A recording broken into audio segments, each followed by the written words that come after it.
Support comes from the St. Louis Public Library Foundation. During these challenging times, free access to digital resources is a necessity.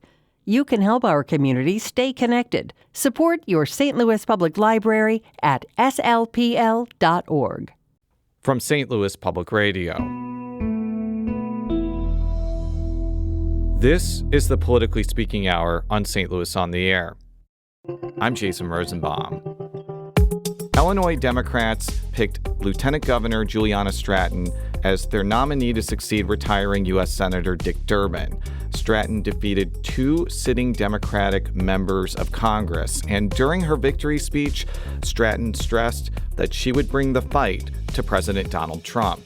Tomorrow, as we turn to face a Republican opponent in the general election, we will confront new challenges and new attacks from a candidate unfit to stand up to Donald Trump, uninterested in fighting for your needs, and unwilling to challenge the status quo that has failed our families.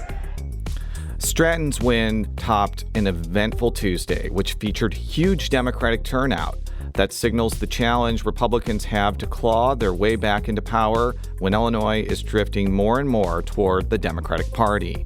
Joining us to break down Tuesday's results is Will Bauer, who covers all things Metro East for St. Louis Public Radio. Will, welcome back to the Politically Speaking Hour on St. Louis on the Air. Hey, Jason. Thanks for having me. What do you think Stratton's win means for Illinois politics? Yeah, well, in a pretty blue liberal state, a plurality of the Democratic base picked the fighter, as she would say, in the race, right? She's not backing Chuck Schumer as the leader of Senate Democrats. She's asking for the minimum wage to be raised to $25 per hour, and she wants to completely get rid of ICE. So, right, she has always kind of labeled herself as the candidate who's going to most aggressively push back against the Trump administration. And then maybe two, I think Pritzker, and you can make the argument, maybe even Tammy Duckworth, have pretty powerful endorsements. Let's actually hear from Stratton during her appearance on Politically Speaking, explaining why she will not back Senate Minority Leader Chuck Schumer to be the Democratic leader. This is a time that we need, as I've said before, real leadership, courageous leadership, and we're not seeing that energy met, to me, in leadership in the Senate. I should also note that I'm the only candidate, leading candidate in this race that has made that commitment. My opponents have not done so, and I don't think that that's what Illinois voters are looking for people to, again, just keep the status quo going. I don't know who might throw their hat in the ring. I will listen to all of them, but I can absolutely tell you that it should not be Chuck Schumer. That was Democratic U.S. Senate nominee Juliana Stratton on St. Louis Public Radio's Politically Speaking earlier this year. Will, what do you make of the fact that the winner of this primary is railing against Democratic leadership that's trying to take over the Senate? Right. It's no surprise, right, that, and she kind of said it there, that the progressive base of the Democratic Party has been pretty unhappy with the leadership in Congress of their party. It was Dick Durbin, actually, who she's more than likely than not going to succeed, that had voted with Republicans to end the shutdown last fall. It was actually earlier in 2025 to prevent a shutdown, Chuck Schumer voting with Republicans.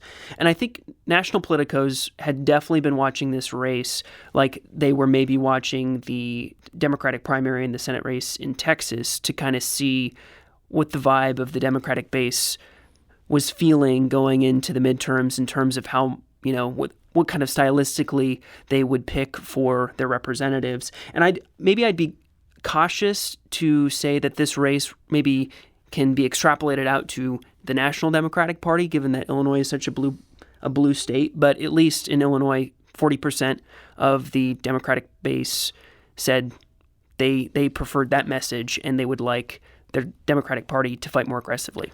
When I was looking at the map, it was fascinating to see how it turned out, because Stratton won this race because she won Cook County, which makes up most of the state's not most of the state's population, but a large part of the and most of the Democratic base, for sure. Right. But she also won the Metro East, which I think was surprising because Raja Krishnamurthy really tried to get those counties on his side. What do you think happened? Yeah, no, I think, and I was, just to maybe give some numbers, they weren't close either. In St. Clair County, it was 54 to 25%, and in Madison County, it was 47 to 32%. And maybe what part of this factor is that she did have the support of all the local state lawmakers who are Democrats. They're pretty loyal to Pritzker. But Krishnamurthy even had the Madison County Democratic Party's endorsement, and that party's maybe a little whiter and a little bit more working class than St. Clair County. So to me, that result that Madison County wasn't even close was a little surprising. But she won all the downstate population centers. And I wonder if her having been able to go around the state with J.B. Pritzker these last 8 years, and he's been pretty intentional about getting to every corner of the state, had just really built her name ID kind of slowly over those 8 years. And Raja only had a couple of months, maybe a year to do it. We can't talk about Stratton's win without also talking about the aforementioned Illinois Governor J.B. Pritzker, who spent millions of dollars to help his lieutenant governor prevail. He alluded to that detail during a speech introducing Stratton on Tuesday. A lot of people have suggested that this was personal to me. They were right. It was. Because I wanted to be there for Juliana in all the ways that she was there for me. That was Democratic Governor J.B. Pritzker making remarks after his Lieutenant Governor Juliana Stratton won the Democratic primary for the U.S. Senate. What do you think this win means for Pritzker? He may not be quite the kingmaker in Illinois politics, but his endorsement is definitely really, really powerful. And if it were the ads that they kind of would have, or the ads for Stratton that would have dominated the airwaves in the last couple weeks right before the primary, it was J.B. Pritzker supporting the super PAC that was helping her, that funded all of them. So, yeah, his candidate also won, recently announced, in the comptroller's race. So he definitely seems like he's the guy that if you want to win a statewide race in Illinois, you should think about getting his backing. I read a Politico article about how the Congressional Black Caucus is angry at Pritzker because they were backing Robin Kelly and he was backing his lieutenant governor. And with all due respect to the people upset with Pritzker, it just strikes me as bizarre that he wouldn't get involved in a race where it involves one candidate, Robin Kelly, who he doesn't really like very much, and Raja Krishnamurthy, who is kind of his own person. And also, Tammy Duckworth doesn't really like him because they ran in a primary against each other. So I find it just hard to believe that Pritzker would have just been neutral in this race. Yeah, I guess I don't know what the Congressional Black Caucus would have expected him not to use his wealth. I don't know, but we'll see how much, if he does indeed run for president in a couple of years from now, how much backlash he faces from the Congressional Black Caucus for opposing them in this primary. Let's talk about the turnout. More than 1.1 million Democrats came out to vote in the primaries compared to 530,000 Republicans. With context, it's not surprising. The GOP primary that Don Tracy won wasn't terribly competitive. But a lot of people are taking notice of this as an example of Democratic enthusiasm. What do you think? Yeah, I think this definitely shows how big of a hill Illinois Republicans will have to climb in November. Obviously, the Democratic base pretty motivated in the midterms to get out and vote, given that Republicans control both chambers of Congress and also the White House. And those numbers obviously may not take into consideration swing voters, lower propensity voters who are not going to vote in a primary but may come out in a general. However, how in the world, if you're an Illinois Republican, do you overcome a 2-1 advantage in November? Stratton is the heavy favorite to win in November, and Pritzker is also considered the favorite in his rematch against Republican Darren Bailey, who beat a slew of other GOP gubernatorial hopefuls.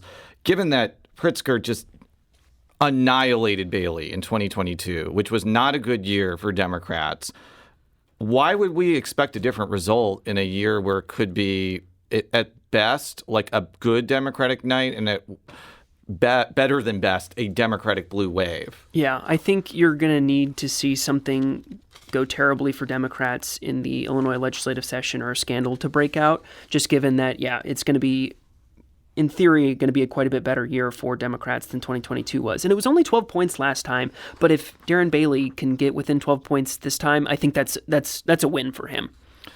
And closer to home, Nikki Budzinski ended up winning handily over an opponent who was critical of the American-Israel Public Affairs Committee. AIPAC had something of a mixed evening overall. Their chosen candidate won in Illinois' 2nd and 8th districts. They did not prevail in the 7th or 9th districts. What should we glean from that? It's a really good question, and I don't know if there's a definitive answer given that the outcome was split 2-2, right? If it had gone 3 one way in the Chicagoland area or 3-1 the other way, we maybe would have a more definitive answer. But I think just observationally, in the districts where the AIPAC candidate won, they are a little bit more moderate. And in the 2 districts where the AIPAC candidate lost, they are a little bit more liberal. And Shane Goldmacher, a reporter from the New York Times, had actually pointed out that in those districts where the AIPAC candidates lost, there are actually a majority of adults that have a college degree. So that may not be perfect because obviously the district from where we are talking, Missouri's 1st congressional district, 2 years ago would have elected an AIPAC-backed candidate, and they're a pretty liberal district too. So it's maybe hard exactly what to make of that. Final question. Is there any correlation between the fact that Juliana Stratton was the only person to come in person to do Politically Speaking and as a Chicago White Sox fan and the fact that she won? As a Minnesota Twins fan, absolutely not. Sorry. I don't know if you knew that I was a Twins fan. You probably did. I have an aunt who lives in Minnesota. I don't dislike them. And by the way, I'm being a little facetious. That is definitely the reason that she won. Anyways, absolutely. Will Bauer covers the Metro East for St. Louis Public Radio. Will, thank you once again for joining us. Yeah, thanks, Jason.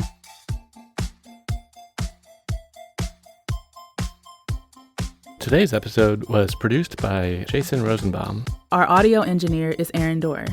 This podcast was mixed and edited by Aaron. Our executive producer is Alex Hoyer. St. Louis on the Air is a production of St. Louis Public Radio. Understanding starts here. Do you find yourself regularly listening to episodes of St. Louis on the Air? Suggest us to a friend you think might enjoy our conversations. And leave us a review and rating on Apple Podcasts on the App Store. It's the simplest way to help people discover our show. Thanks. St. Louis Public Radio is a member-supported service of the University of Missouri St. Louis.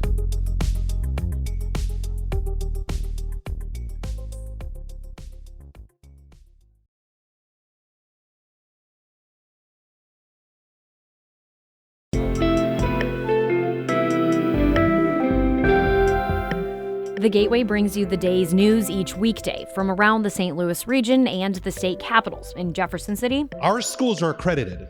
We don't need this bill. And Springfield. How many more years must pass before lawmakers see time is of the essence? I'm Abby Larico. Join me each weekday for The Gateway on the STLPR app or wherever you get podcasts.